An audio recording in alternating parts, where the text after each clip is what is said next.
जब भी महाभारत का नाम आता है तो मन में क्या ख्याल आता है? एक बहुत बड़ा युद्ध, है ना? पर क्या ये कहानी बस इतनी ही है? शायद नहीं। आज हम इसकी जड़ों तक पहुंचने की कोशिश करेंगे और इसके लिए आदि पर्व के 7वें अध्याय से बेहतर जगह क्या होगी? तो पहला सवाल तो यही उठता है कि क्या महाभारत सिर्फ एक जंग की कहानी है? देखिए, ज्यादातर लोगों के लिए तो जवाब हाँ ही होगा, पर जैसे ही हम इसके असली सोर्स मतलब इसके मूल को टटोलते हैं तो एक पूरी तरह से अलग और कहीं ज्यादा गहरी तस्वीर उभरकर सामने आती है। असल में महाभारत कोई एक अकेली घटना है ही नहीं। इसे एक महासागर की तरह समझिए। एक ऐसा महासागर जिसमें हजारों सालों की परंपराओं, वंशों और कहानियों की नदियां आकर मिलती हैं। तो ये एक इवेंट की नहीं, बल्कि एक विशाल विरासत की दास्तान है। तो चलिए, इस महासागर की गहराई को नापने के लिए हमें समय में बहुत बहुत पीछे जाना होगा। ठीक उस पॉइंट पर जहां से इस पूरी सृष्टि की पहली दिव्य धारा निकली थी।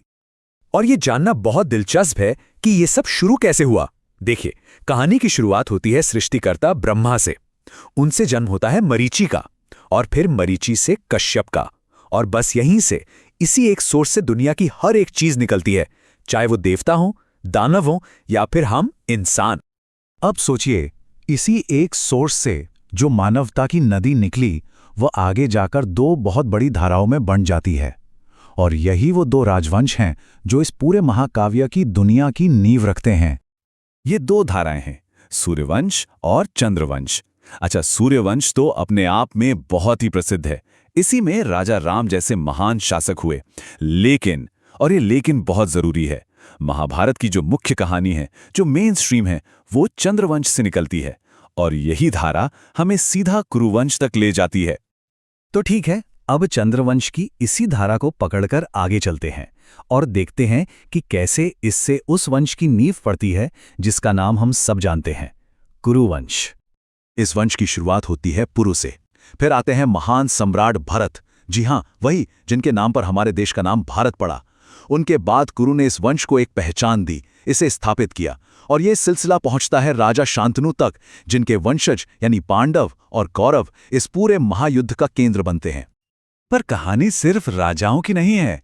एक तरफ जहां राजाओं की यह नदी बह रही थी, ठीक उसके समानांतर पैरेलल एक और बहुत शक्तिशाली धारा बह रही थी, और ये धारा थी ज्ञान की, विवेक की।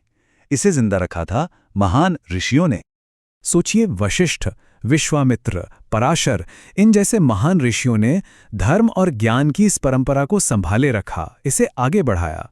और इसी महान परंपरा की एक कड़ी है खुद व्यास मुनि, जिन्हें हम महाभारत का रचयिता मानते हैं। तो देखिए, ये सिर्फ राजाओं की कहानी नहीं है, ये तो राजाओं और ऋषियों दोनों की मिलीजुली विरासत है। तो अब सवाल ये उठता है कि ये सब जानना, पूर्वजों और ऋषियों का ये पूरा इतना बड़ा नेटवर्क, इसे समझना जरूरी क्यों है? इसका आखिर मतलब क्या है? देखिए, ये अध्याय महाभारत को एक जबरदस्त हिस्टोरिकल डेप्थ देता है, एक ऐतिहासिक गहराई। ये हमें साफ साफ बताता है कि कुरुक्षेत्र का वो महायुद्ध कोई अचानक हुई घटना नहीं थी। नहीं, बिल्कुल नहीं।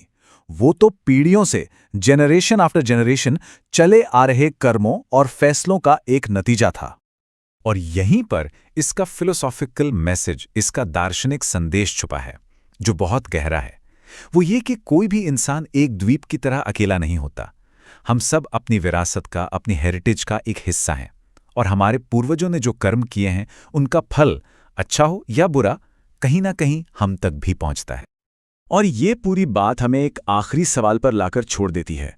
अगर महाभारत वो महासागर है जिसे इन प्राचीन नदियों ने सींचा है, तो वो कौन से स्रोत हैं, वो कौन सी नदियां हैं जो हमारी अपनी कहानियों को बना रही हैं? ये सोचने वाली बात है ना?